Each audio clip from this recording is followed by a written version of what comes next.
Welcome back to Human Authentics. Today I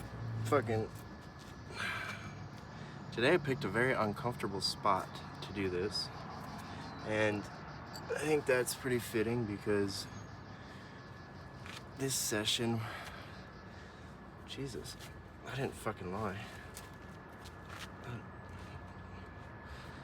Sometimes you gotta get used to the uncomfortability, get comfortable with the uncomfortable. But I picked a very uncomfortable spot today for a not so comfortable conversation. Today we're going to be talking about relationships. What are those? Fuck.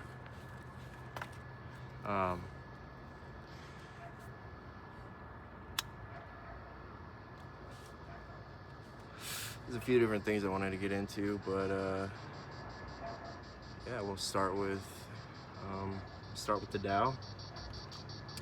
We will see what the Tao has to say about relationships and see if we can't pull anything from it. I am not lying when I said I picked a very uncomfortable spot for this, but we're doing it anyway because that's Human Authentics.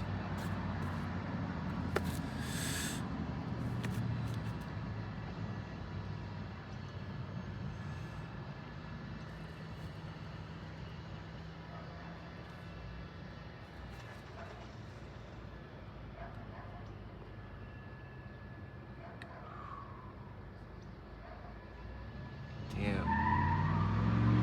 Ain't that fucking perfect? When speaking of relationships, this is what the Tao pulled today. It's chapter 2, number 30, page 30. When people see things as beautiful, ugliness is created. When people see things as good, evil is created. Being and not being produce each other. Difficulty and easy complement each other. Long and short define each other. High and low oppose each other. For and oft follow each other. Therefore, the master can act without doing anything and teach without saying a word. Things come her way and she does not stop them. Things leave and she lets them go. She has without possessing and acts without any expectations. When her work is done, she takes no credit. That is why it will last forever. Whew. This is why I believe in this book, because that is relationships.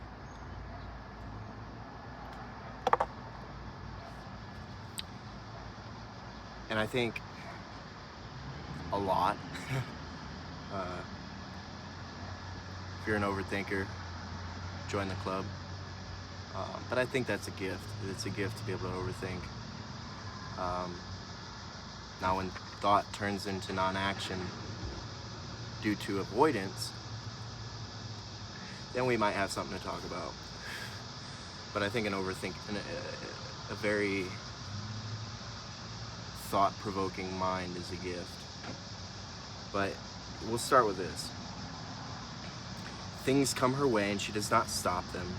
Things leave and she lets them go. She has without possessing and acts without any expectations. I always say expectations breed disaster.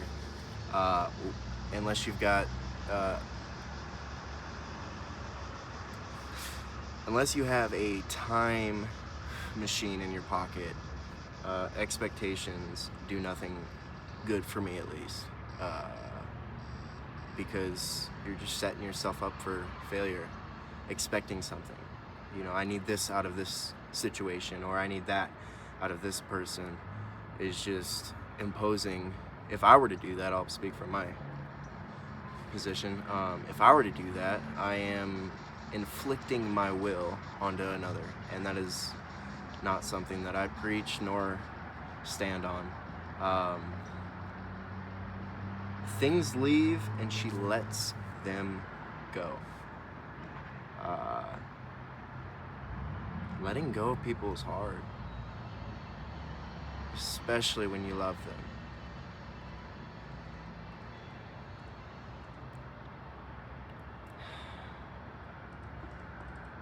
And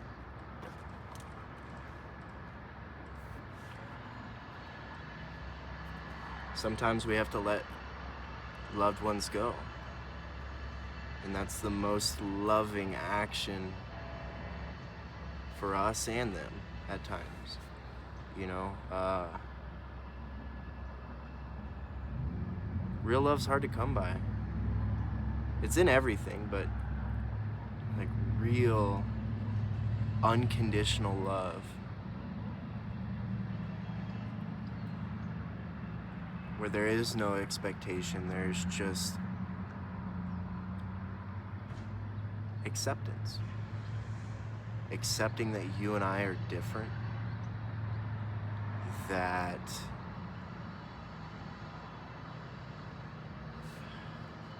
letting people go is hard.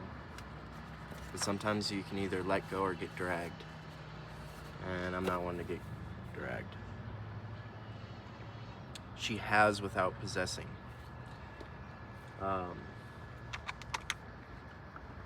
You know, I always say that there's this like taught. If anybody knows more on romanticism and how that came about, please reach out to me, and I'd love to have that conversation, because I think that was something created through a lot of famous poets and movies and media, where love is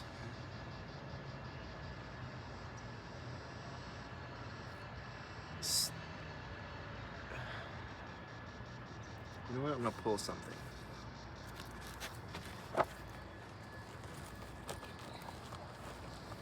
This is one of my favorite books.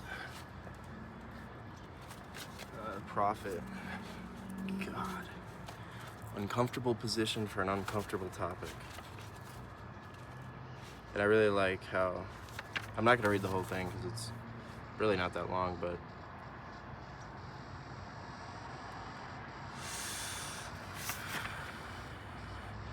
there's a piece that I wanted to hit on.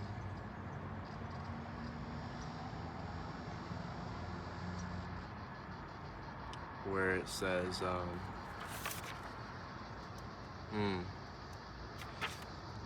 I'll read a couple parts, but love gives not but itself, and takes not but from itself.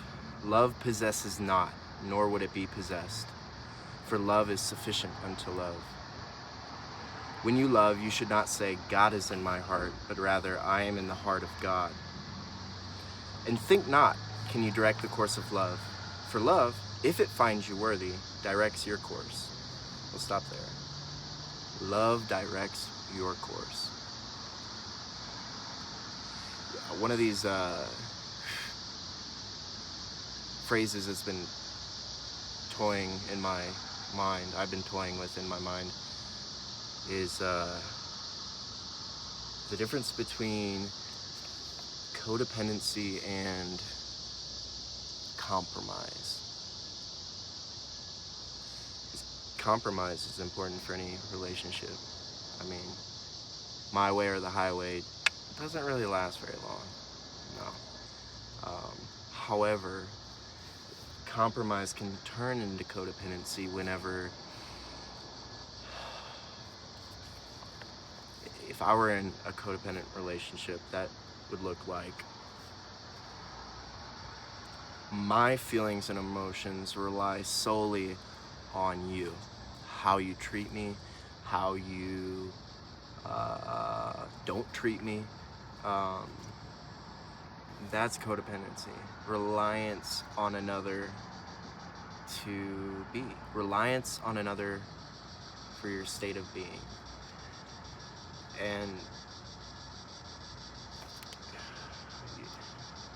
I really love the duality between children and elderly, because I think they're very wise and innocent, but unfiltered and raw, mainly because they're closest to the truth. what happens before life and after death, which is all one. But they see things for what they are, you know. And there was this, I was listening to this podcast the other day, and they were talking about autism and how some people see that as like a, what do you call it, a disability, where I agree with what this man was saying, and he goes into it, and it's like, they don't have a disability, they have a superpower. There's this oh, what the fuck is that show called? It's not Love Is Blind. There's a show where it brings autistic and or gifted people together and give them an experience of dating. And you know, it's so simple. Like, there was this one where two of them sat down, and instantly they're like, all right, what are your three favorite things? And you know, one guy goes into, you know, I like Batman, root beer floats, and dogs. And he's like, do you like those things? And she's like, no. And so he asks her what her three favorite things, and she tells him, and he gets up and leaves. And I find it for a lot of people where they get into relationships and they construct their views and beliefs and values in a way that fits that other person so that they can stay with that other person, and that is just attachment, which is one of the roots of suffering. And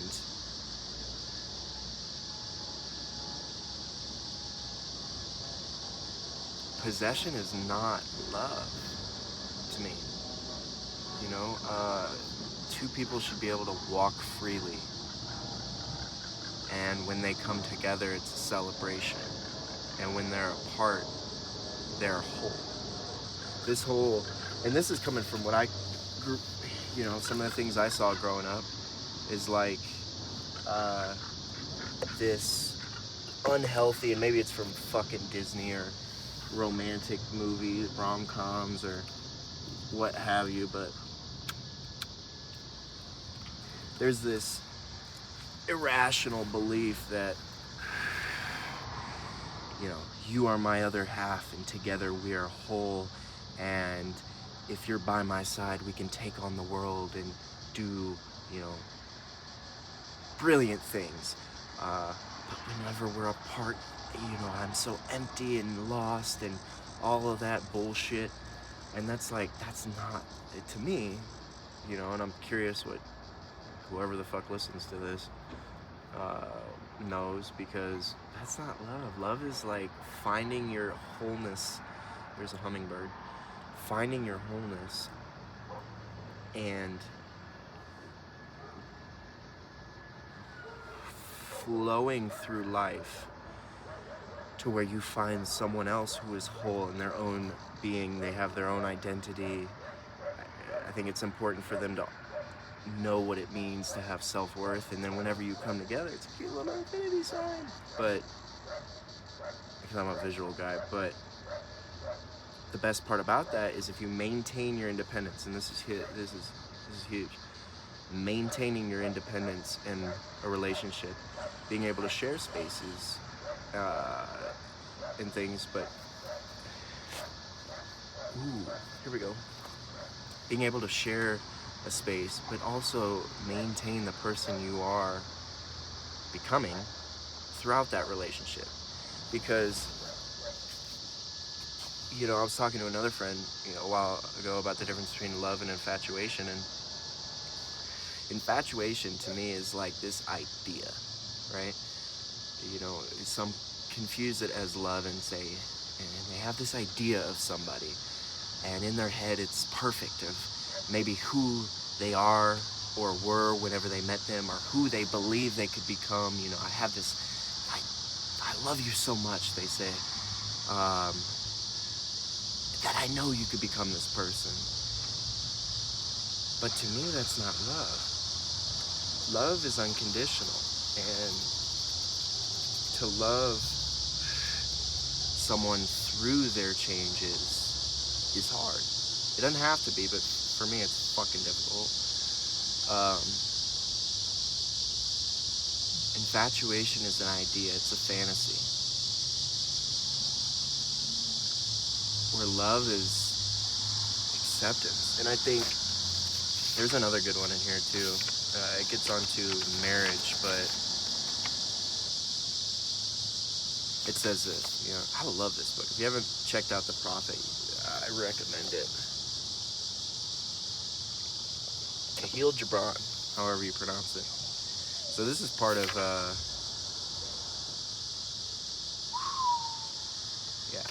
anyway, it says, give your hearts, but not into each other's keeping. For only the hand of life can contain your hearts. And stand together, yet not too near together. For the pillars of the temple stand apart, and the oak tree and the cypress grow not in each other's shadow.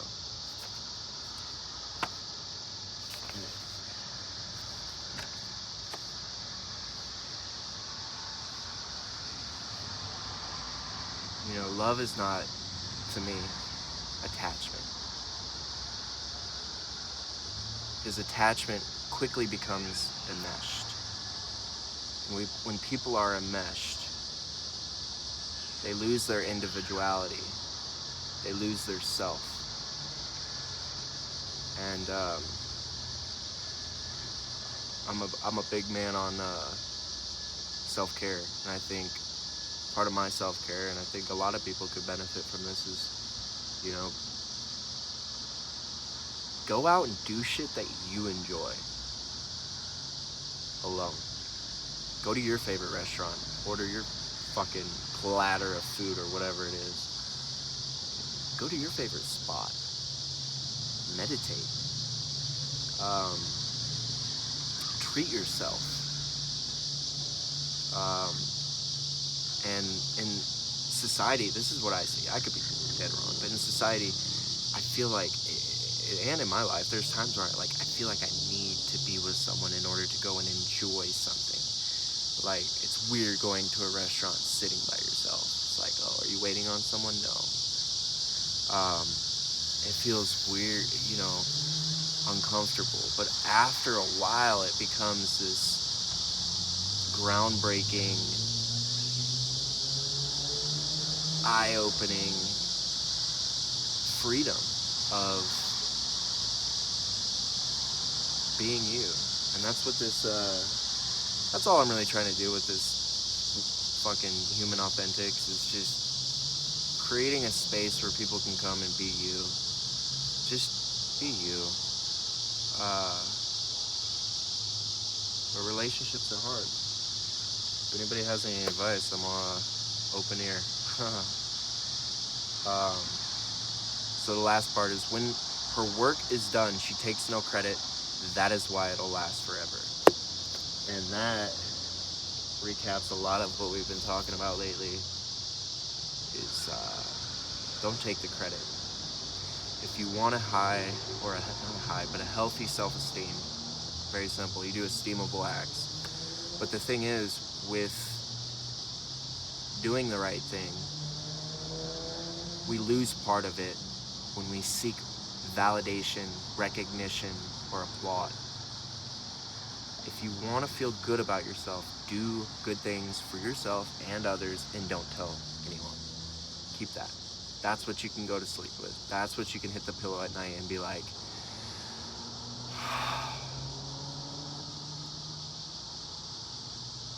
there's gonna be more episodes on relationships, because there's too much for just one. But I think that's what we'll go for today. Stay weird.